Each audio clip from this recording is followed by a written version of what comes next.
started the show today that they won't offer in-person learning this fall. They'll follow California's two largest school districts. I'm talking about San Diego and Los Angeles. They won't do it. Melissa Francis, co-host Outnumbered and After the Bell on Fox Business, but more importantly for this segment, a mom of kids who want to go to school.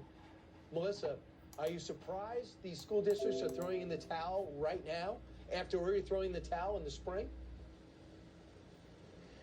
I am surprised. I do have 3 kids, and I joined those doctors that I would not hesitate to send all 3 of them back to school in the fall. But I worry about another thing. I did study labor economics in college. You didn't need to do that in order to understand that we are actively expanding the gap between rich and poor during this period, because there is a huge disparity in the damage that is being done to the kids who are being kept home. If you look at the statistics, and here in New York, depending on the district, depending on where it is, between 20 and 50% of kids are not logging on. They were not logging, they were not doing anything during that whole entire period. It's not what's going on in my house. I have the means to work from home, first of all, and also to make sure that my kids are logging on and learning. I would also say in the independent schools in New York City, they have made a plan. They were doing live learning.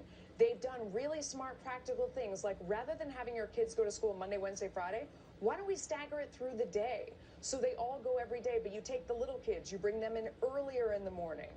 You stagger it, then you can still have the same lower body count, but you're just starting people at different times of the day. There are really smart, practical things that can happen.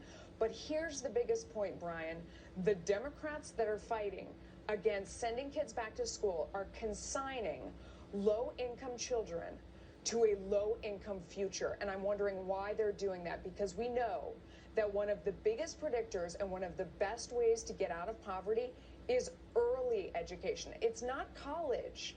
It's elementary school, it's middle school, where you learn about yourself, where you learn all of the basics, and where you begin to say, well, maybe I can go to this high school, where teachers realize that maybe this child has this difference, has this disability, needs this kind of a support. Those kids, the low-income kids, are missing that. And my question is, how are teachers not essential workers? And when did we decide to put children last? Why are we putting children last? They must go to school.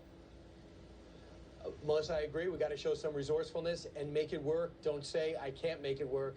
Do it. And when the Los Angeles School District comes out and says, yeah, for this to work, the teachers union, we need Medicare for all and we need to defund the police, I'm thinking to myself, wait a second, is the president 100% right? Politics is playing a role.